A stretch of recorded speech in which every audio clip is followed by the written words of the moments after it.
Good morning, everyone. This is Karen here at National Headquarters, Dumbarton House. Glad to have you all with us. Lisa, I see you with us. Can you hear us okay, Lisa? I can, thank you. Wonderful. You're coming through well, but with a little bit of feedback.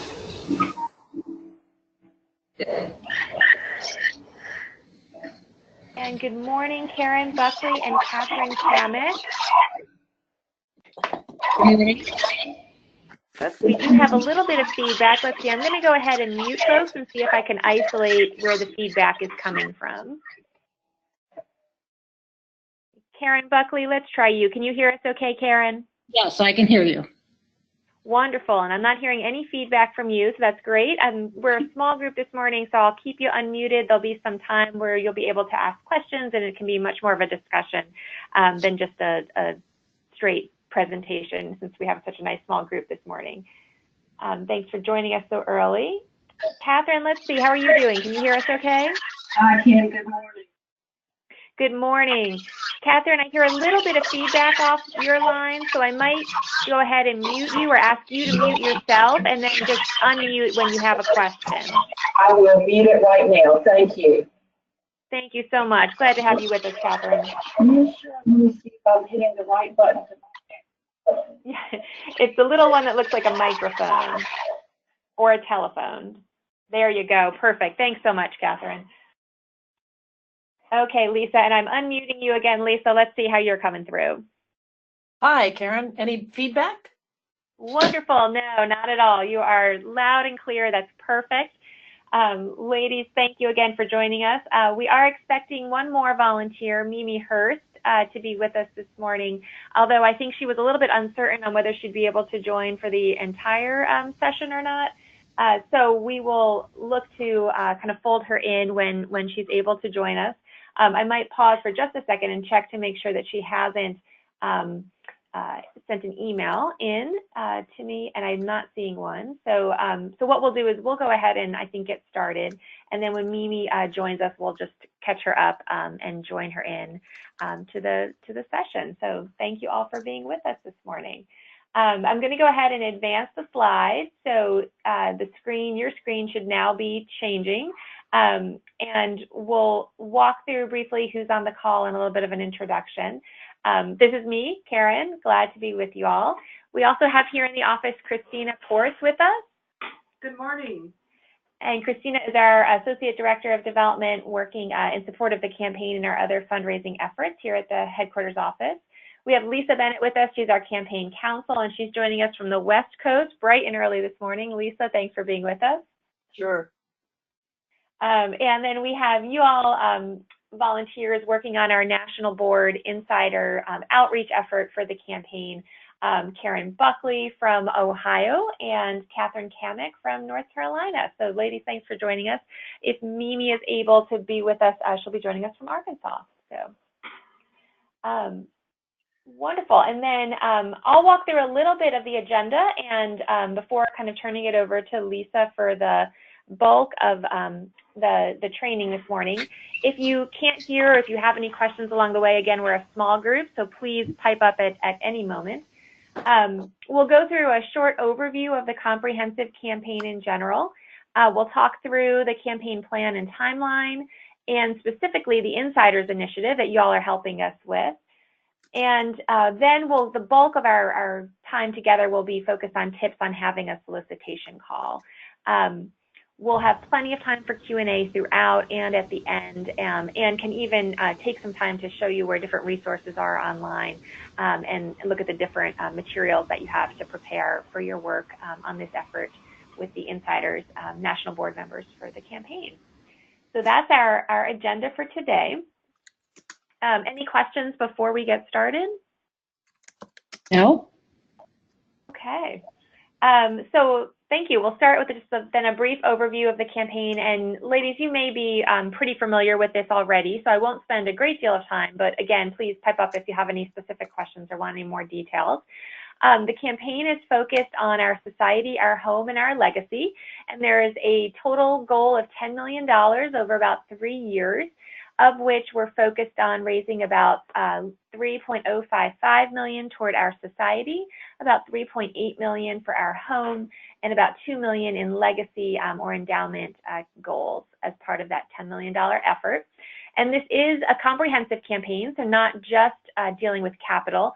So that means, since it's comprehensive, that we'll be including toward that $10 million comprehensive goal annual Friends Fund contributions, as well as capital gifts and endowment components like the Dumbarton House Fund for the Future.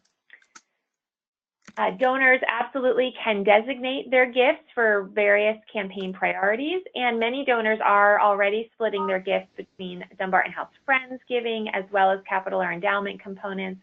It is entirely fine for donors to designate or restrict their gift. And of course, though, however, unrestricted gifts are always most welcome, and to date, the bulk of our campaign gifts have indeed been unrestricted gifts towards the NSCDA. Unrestricted gifts for the campaign allow us to focus the monies toward wherever the greatest need is, so that can be really helpful for us as we move forward. The plan and timeline starts with the campaign kind of inside out and top down. So an initial focus during the quiet phase is on leadership gifts. For this campaign, our leadership gifts are defined at those at the $100,000 and up level. And so this process is going on right now throughout the quiet phase. There's also then a major gift effort, and the major gift effort focuses on gifts in the 5-figure range, so $10,000 up through $99,999. Those folks are organizing and training now, and they are just about to go fully active. So you'll see major gift efforts fanning out across the country within the next month or so. Meanwhile, there are also insider and special partner efforts. The insider efforts have begun and go on throughout the quiet phase, and that's what you all are a part of. So this is the opportunity for those that are closest to the organization, our current and former leaders, to be included and engaged in the campaign effort. And then there'll be special partner components, probably more during the public phase. Special partners might be, for example, like our related lineage groups. So, for example, the Sons of the Colonial Wars could be invited to participate. It would include groups like our Georgetown neighbors here near Dumbarton House. It might include as well some of the families associated with the Dumbarton House, and getting those descendant groups tied into the campaign. So those are some of the special partner groups that might be involved during the public phase. And the public phase will also then be kind of the grassroots effort. That will be once we reach about $8 million or 80% of our goal, that's when we'll open it up and invite every single member of the society, everyone affiliated with the museum or the National Society or a friend of, to get involved and participate and join us to help us reach that final $10 million goal. So that's the general overview of the plan and timeline. Catherine or Karen, do you have any questions about the campaign in general or the plan or timeline before we move on? No. Okay. Thanks, ladies. I know you all are probably old hats at this already, having been through some of these trainings and meetings already. So right now, specifically, you all are helping us out with the national board and former national board campaign effort. So we are orienting and training right now. And what we're going to aim for is for you all who are working on this effort to send out a follow-up email requesting a call with prospects, ideally this month. So that gives us about another week or so.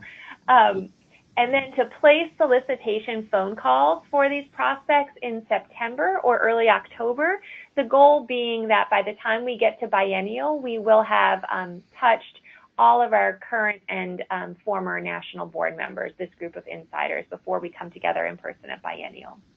There'll be an opportunity, of course, for follow-up in October and November. Not everyone is going to be able to schedule a call with you within this time frame, and some folks might need to consider their gift and get back to you.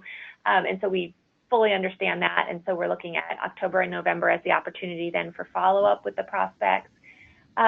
we'll ask as you're going with the effort to report back to the National Headquarters office, to Christina or Julie here in the office on a weekly basis, just to keep us updated on who you've been able to connect with and if there's been any follow-up or resolution. So what they've been solicited for, what they have responded with, if we need to send them any materials or pledge forms, that sort of thing. So those reports we're asking for weekly as you start fanning out and talking to prospects.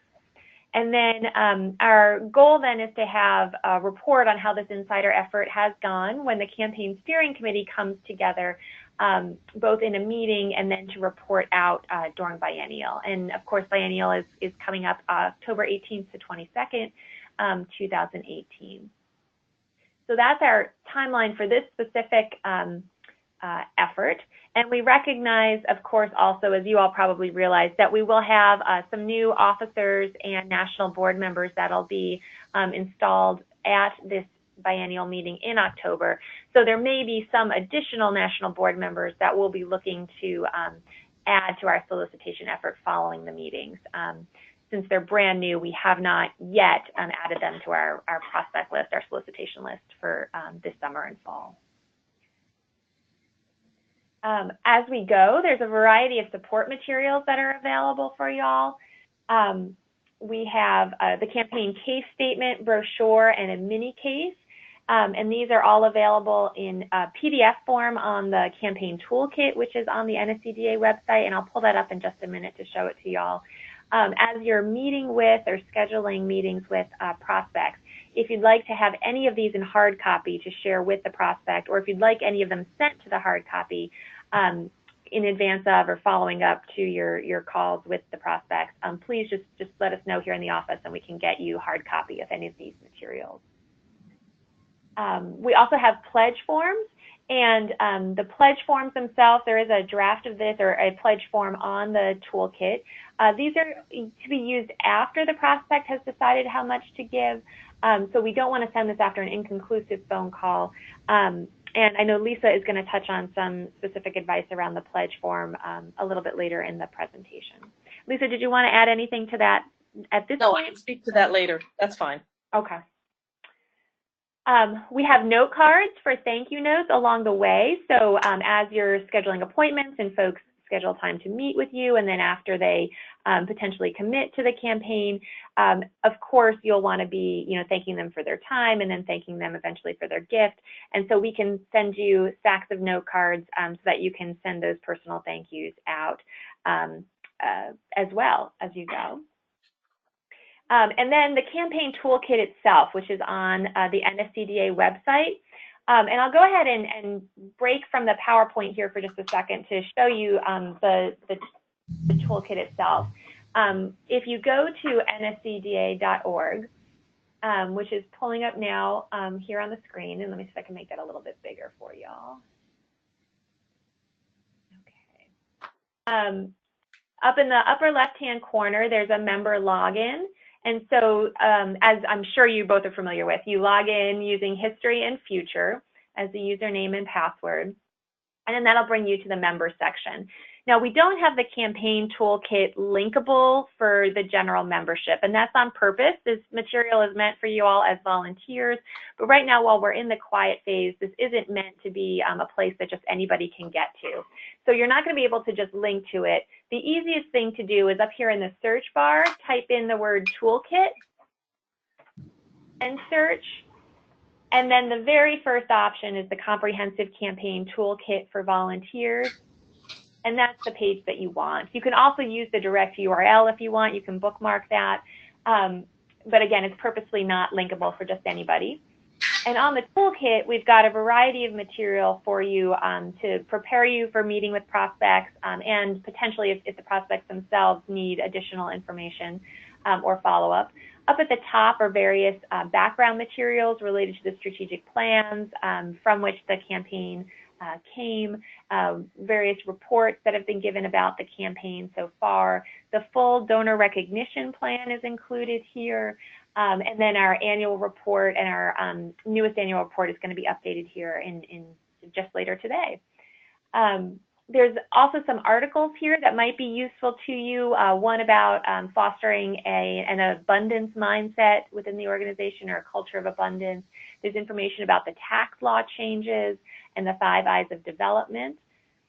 There's specific presentations that you can give if you ever have the opportunity to present to a corporate society board or to the general membership.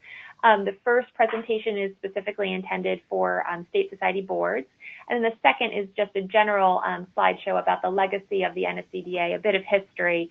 That's a really nice kind of starting point for talking about the real impact that the Dames have had over 125 plus years of history and kind of what the future holds. And I'm going to break in here with respect to the legacy of the NSCDA. That's just worth looking at for your own inspiration. It's very good. Thank you, Lisa. Yeah, and great kudos here to Anna and then to Susan Walker, who have really refined this presentation over the past couple months. In the training section, we have recordings of various training webinars, and so this session today is being recorded and will likely be uploaded here. And so the training webinars are kept here for volunteers who might miss the training or want to refresh. And then at the bottom are solicitation materials. So these are materials that you can actually use with prospects. So everything above here was meant primarily for you as a volunteer, as background, but this stuff at the bottom is stuff that you might actually use to follow up with prospects as you're meeting with them. The large 12-page case statement is here, the trifold brochure, the 1-page mini case. There's also the pledge form including here. I'll mention here there's a relatively new document on naming opportunities for donors. And so as you're starting to talk with prospects, those at higher levels of giving, I'll just make this a little bit bigger for you, may qualify for different naming opportunities. And so this talks through at the top how all donors will be recognized, and then some specific naming opportunities that are available at the $25,000 level and above, and it walks through those. And you can share this with donors if they're interested in considering specific naming opportunities. There's also instructions specifically on how to transfer stock. A number of our donors have used stock transfer as a way to give perhaps a larger gift than they would otherwise be able to. There's a report form about campaign contact that you can use to kind of track your communications with prospects, and you can use that then to send into the office. There's a copy of our gift acceptance policy. And then the last two here are specifically related to the Great American Treasures Museum Alliance. We've found already that a number of our prospects and donors are particularly interested in the Museum Alliance and what the impact could be for their state society and their museum property in their home state. And so there's a short intro that's included here about the Alliance. This one is taken directly from the presentation that was given by our marketing consultants. And so it's included there. It's kind of a mini version of that. And you can pull that right up on your iPad, potentially if you're meeting with a donor, or you could send it as a PDF attachment. You could print it out, or we could send you a hard copy. And then there's also a 1-page flyer that talks through specifically what the benefits are of the Alliance for every single museum property across the country. So to be clear, the Alliance is included in the campaign, so we're raising money within that $10 million. $500,000 is specifically earmarked to help with the startup and launch of the Great American Treasures Museum Alliance. And if prospects have questions about how that alliance is going to specifically benefit their museum, we've got that enumerated here so that you could share that with folks. So those are some of the materials that are available here on the campaign toolkit. And again, you just access that on the member side, typing toolkit in the search bar, and all that will come up for you. And so back to the PowerPoint. I think that winds down the support and kind of background, and we'll be ready then to turn it to Lisa to talk about tips for soliciting. But are there any questions here before I break and turn the mic over to Lisa? No.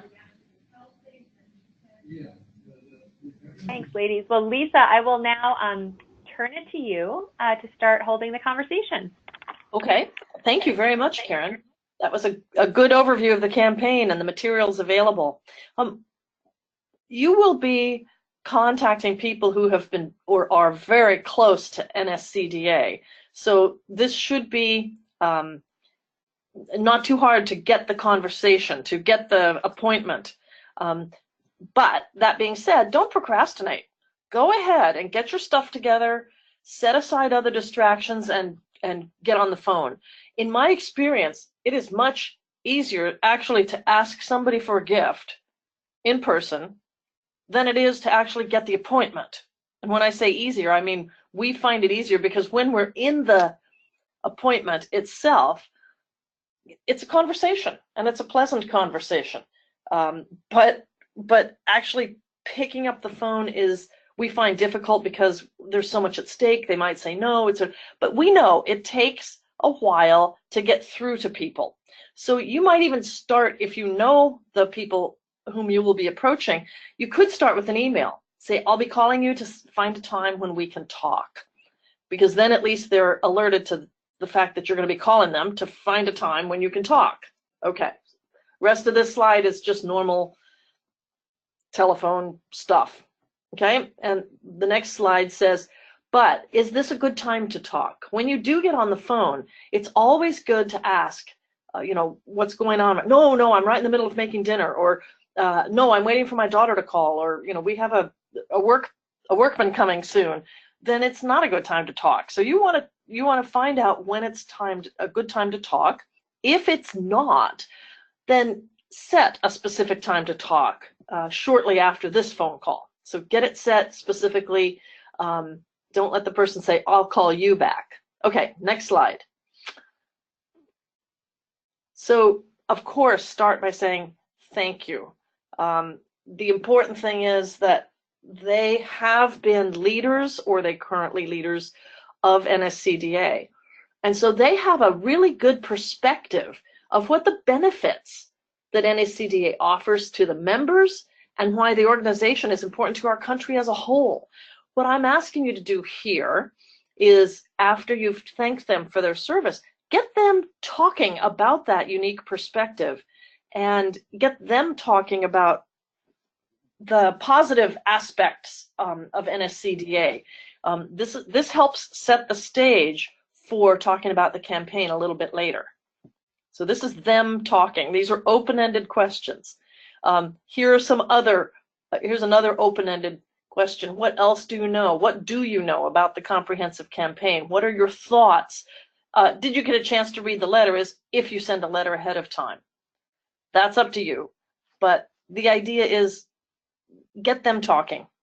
So then you explain, as you probably know, I'm calling you to ask that you will consider a gift to support this campaign. As a board member or former board member, you are one of our important insiders, which is why we're calling on you now, well before the public phase. So this is, we decided that it was important for board members and former board members to know that they are considered insiders. I don't think there are people who would feel sad if they were left out to the public phase, just because perhaps they weren't a leadership gift prospect or something, because they are important and they have been important. So that's why they're being called in this phase. We say that capital campaigns are run top down and inside out. So this is the inside out portion of it. Any questions? Does this make sense? Yes. Okay. So a couple of times during the presentation, I'll talk about responding to objections. Sometimes, pretty rarely, but sometimes, if your donor has an issue with NSCDA in general, it may come up at this point. And if it does, you just address the objection. You say, wow, that's interesting. Tell me more. Well, I'm sorry to hear you had that experience. It sounds like what you're doing is acknowledging that they had an experience or have an opinion that isn't all that positive. So you need to just acknowledge that. You don't have to say anything about the fact that they're wrong or wow, you don't have to give up at this point either, but just acknowledge it. Okay, that's interesting. All right, a couple of others. I hadn't heard about that. Would you tell me more? Or, and this happens frequently, I don't know exactly how to answer that question. So if you get to a point where you really don't know what to say, I don't know how to answer that question. May I talk with NSCDA staff or somebody specific maybe it has to deal with and circle back with you? So that's putting it off a little bit, but that's okay. If they have an objection, the rest of the conversation isn't going to be valuable necessarily, unless you acknowledge and perhaps deal with this objection. But you can say, I'm glad you let me know about this. Tell me honestly, would this get in the way of your considering a campaign gift? That's the key question, isn't it? Because if it would, then you need to work with them on addressing this objection, and you may need to get some help from staff or leaders, other leaders, to do this. But if they say, oh, no, I just it sticks in my craw a little bit and I just have to bring it up, well, then that's okay. Let's keep talking. So that's a key question. Tell me honestly, would this get in the way of your considering a campaign gift? That's a key question. Okay, so then we go back to permission to continue. Given what I've heard you say, and this is if it's all positive, you think NSCDA offers our members and this country, I think you'd be interested in some of the initiatives that our campaign supports. May I tell you about some of these campaign focus areas? And of course, most people will say, well, yeah, that's why we're on this call, right? But the idea is that it's explicit permission to continue. It's honoring it's giving them some control over this conversation, which is a good thing. Okay, so permission to continue, however you want to word it. And it also says that you've been listening to what her interests are, okay? Or, in general, if she says something in general. If she brings up specific things, that's good. That's going to help you. That's going to help you focus your presentation part later. Okay, so then when she says yes, you do your presentation. So you talk a little bit about the areas in which your prospective donor expressed interest. The point is not to expound on the entire campaign. So if you have in front of you, as you probably should, the campaign case statement, it's got all the areas, you've got all of the donor recognition options, you've got all of this, but she's particularly interested in scholarships, or she's particularly interested in preservation, or the Museum Alliance. Well, you talk about that, okay? You focus on her or their interest areas, and you try to excite their interest in the projects and programs that campaign gifts will make possible. So that's the idea, is you can help us make a difference in this area. And then you listen carefully, and if you're in person, which is really ideal, and we understand, if it's somebody in your area, you might be able to do this. If not, you're going to be just listening carefully over the phone. Okay? You watch, and then here's another opportunity for somebody to bring up something. So she may say, but I heard this, or I thought that. So it may just be a misunderstanding about the campaign itself. It could be an objection. Think about what she's saying. So somebody might say, $10 million? Are they kidding? That's way too much. You could say, well, the society did do a comprehensive feasibility study that indicated it would be possible, and we are more than halfway there already. You could say something like that, because that's the whole idea of the taking the position of abundance rather than scarcity. If you look at all the NSCDA members, there is plenty of money to fund this campaign. It's just a matter of getting the word out. It's not a point that there isn't enough. So listen carefully, think about what she's saying, and whether you can respond or whether you must punt to the staff. And that's okay if you have to.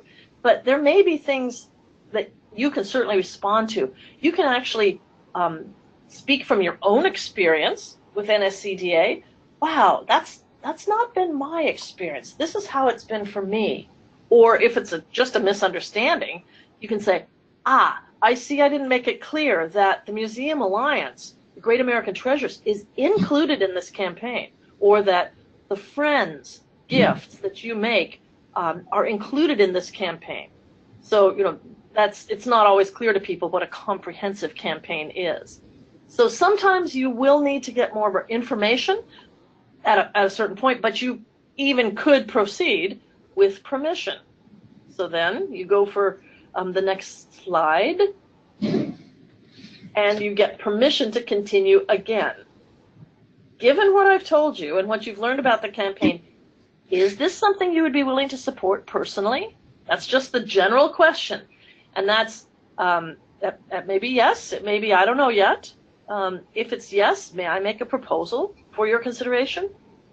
If it's no, or I don't know, you could say, what would need to happen for you to be open to a proposal?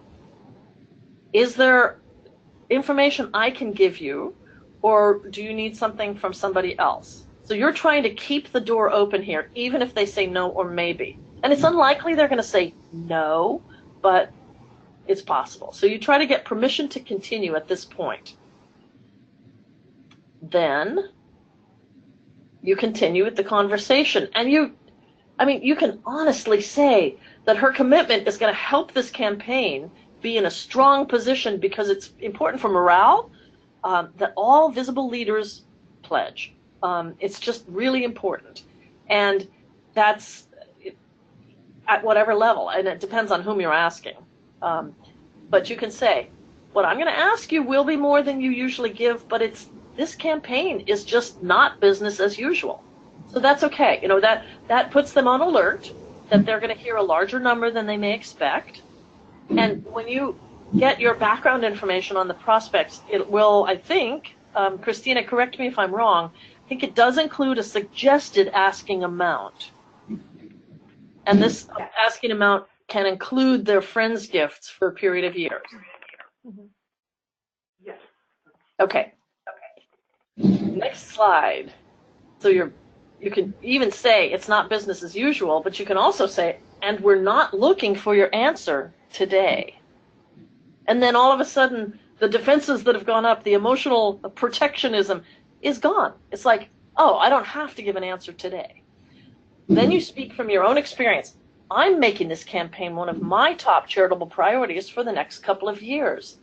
Would you be willing to join me in this? So again, it's just framing it. It's saying not business as usual. I'll be asking you for a larger gift. You're important to this campaign.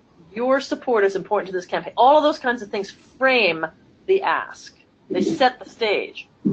So would you be willing to join me in this? Yes. And they're probably saying, come on, get on with it in their minds. You say, I'd like you to consider making a gift of, and you name a specific amount. This is important. And you can say the next year or two, if it's one of the larger gifts, 10,000, 25, 50,000, then you can say for the next several years, over the next several years, be non-specific here. But it's not just year or two when it's a larger gift. Possibly to support the, and then you name whatever it is they were interested in, area. At this point, you have to fall silent. And that's uncomfortable, especially over the phone, because we're not used to silence over the phone. Just let her think, because it probably is an amount larger than she was expecting. She needs to sort of take that in and think about it, and think about everything you've said, and you need to give her that time to do it. It'll seem like 10 minutes, and it's 12 seconds. 12 seconds is actually a very long time to be silent over the phone or in person. When I'm in person, and the appointment has started with would you like a cup of coffee, or I say, I'd love a glass of water, thanks. So I have, as the solicitor, a glass of water in front of me. And as soon as I present the proposal, I make the request, I take a sip. And that's my own message to myself to hush up and not say anything while she ponders. Okay, so that's a hard thing to do, but it's important. Okay? Then what'll happen is she will say something.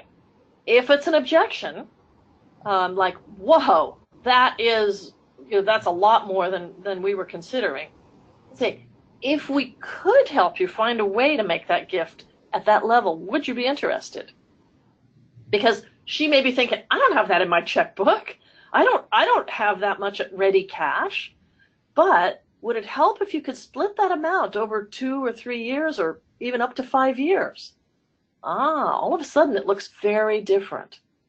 So you could say that many people find that giving stock or securities allows them to reach their philanthropic goals, make a larger gift than they otherwise thought they could.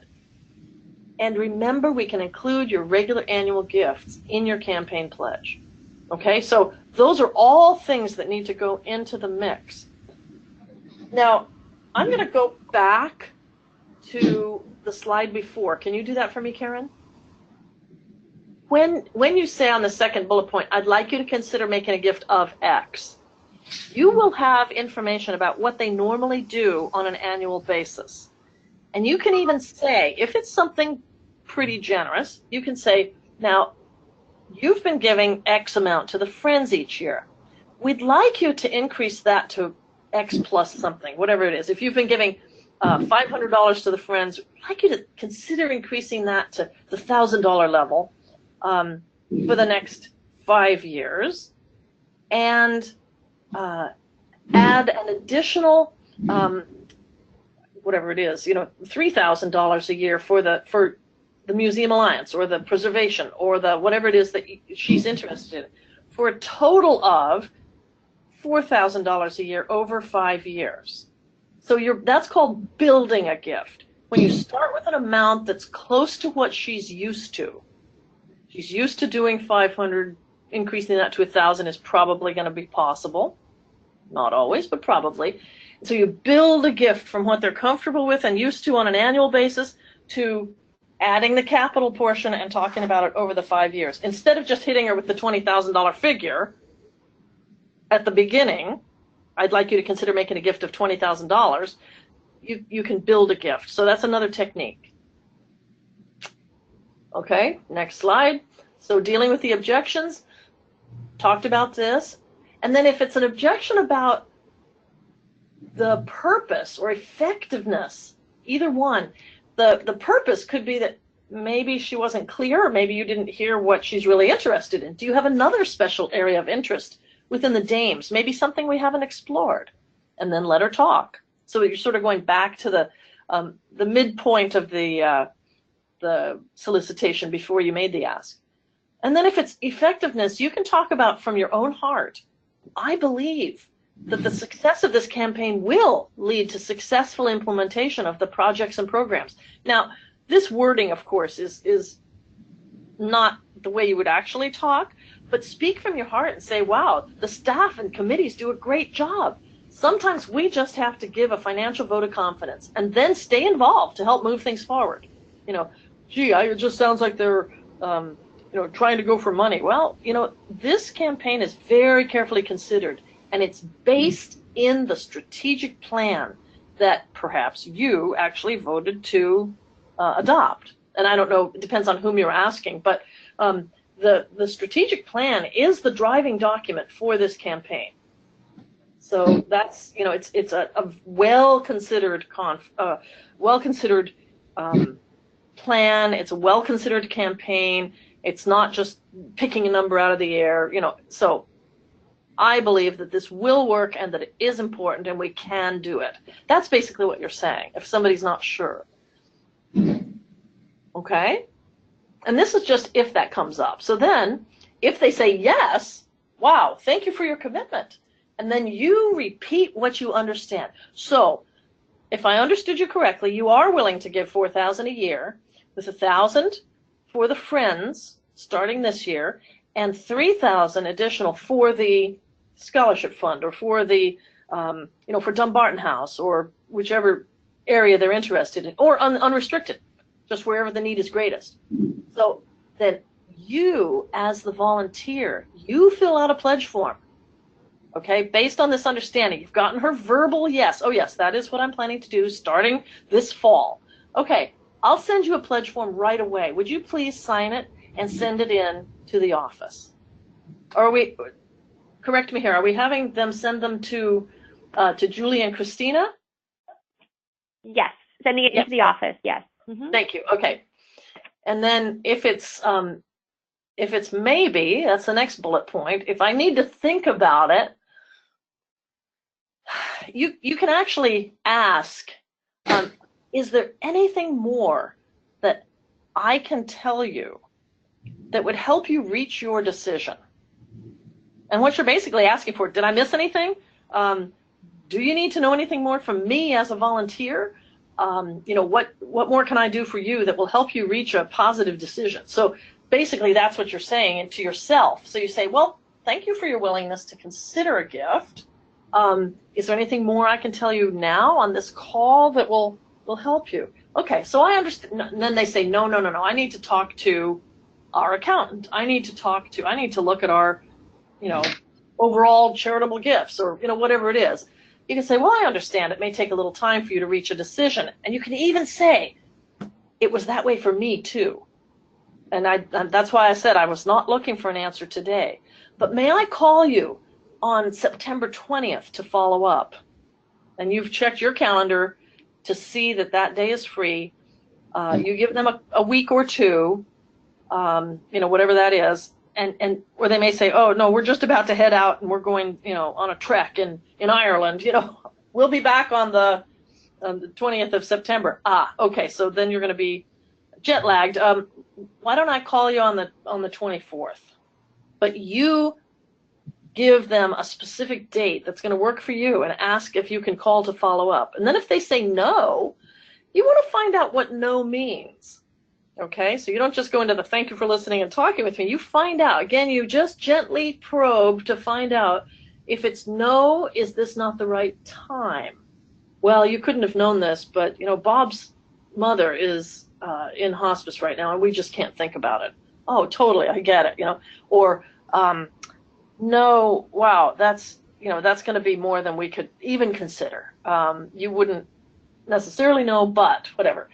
Or you try to find out what no means. Is it timing? Is it amount? Is it, what is it?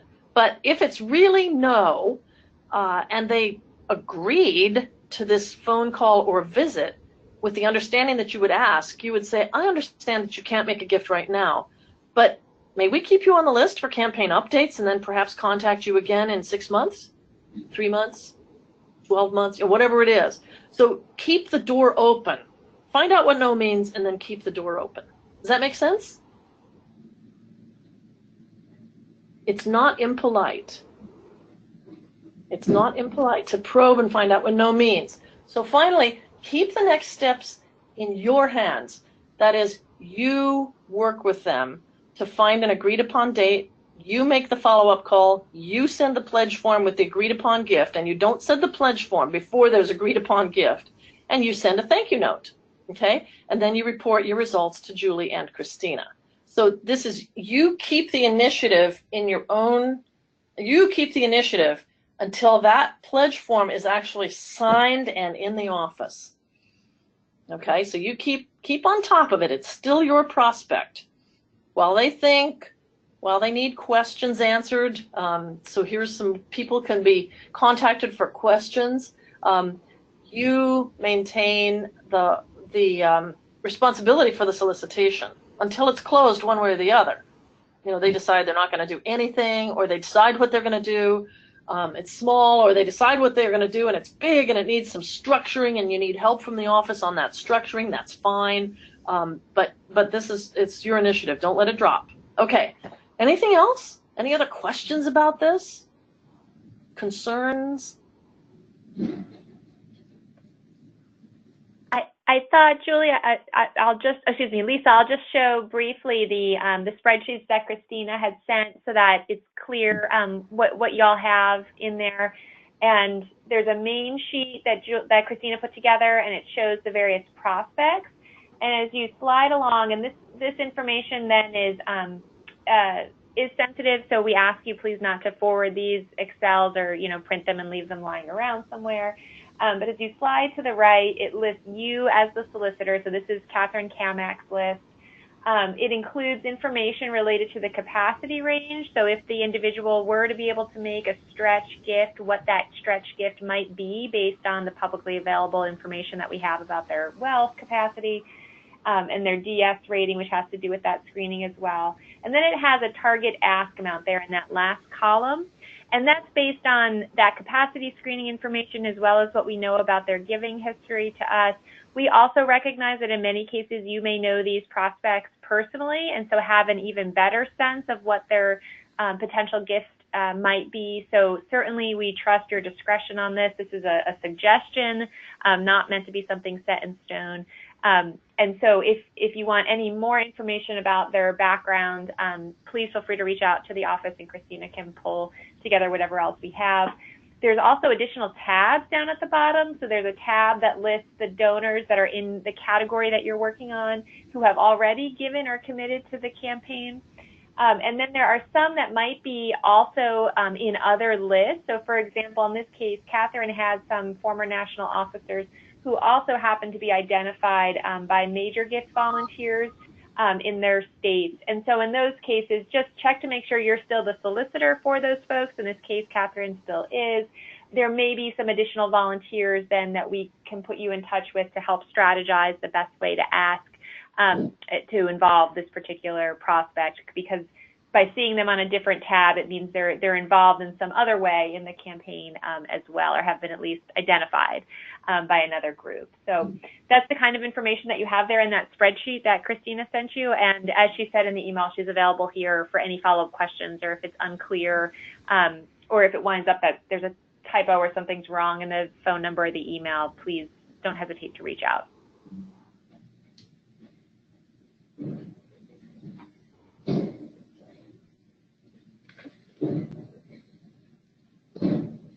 Questions? Comments? Everybody ready to go? I have one quick question. Is this outline of a script on the toolkit? The slideshow that we just did, Right. Karen? Yes. Good question. Yes. So we'll put the recording up, and I don't think we have it as a PDF, but we can easily do that because I see what you mean. That some of those slides may be really useful to you in crafting your telephone script. So Exactly. we'll have that posted this afternoon, the PDF of the slides as well as the recording. Great. Thanks. Great suggestion. Sure. Any other questions? So this week, it's time for your introductory email and to alert them that you'll be calling to find a time you can talk. Now, I have a question about your folks, the folks that you're assigned to. Are they in your geographic area or are they not? Mine or not? Not always, no. I think in some cases they are, but not always. So if they are, and if there's any way you can get face-to-face, it may be harder to schedule, but oh my gosh, this is so much more effective. So if they are and you can, you should do that.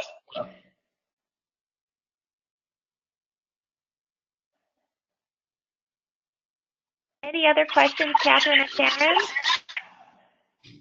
No? No for me, Karen, thank you. Thank you, ladies, so much. We really appreciate all your time and effort on this campaign. It is so exciting. I think that we're past the $5 million mark, and that is thanks to volunteers like yourselves and others working so hard across the country on behalf of the National Society. It's amazing to see what this organization can accomplish when we all come together, and I'm so grateful for your contributions of time and support. So thank you, thank you, thank you. And feel free to contact us if you need to strategize on any individual. You know, Julie is very available for that, and she really likes doing that. So that's okay. Lisa, thank you to you as well. And ladies, don't hesitate to reach out. Have a wonderful Saturday and a great weekend. Great. A wonderful Friday and a great weekend. Thanks. Great information. Thank you. Okay. Thank you. Bye-bye. Bye-bye, ladies.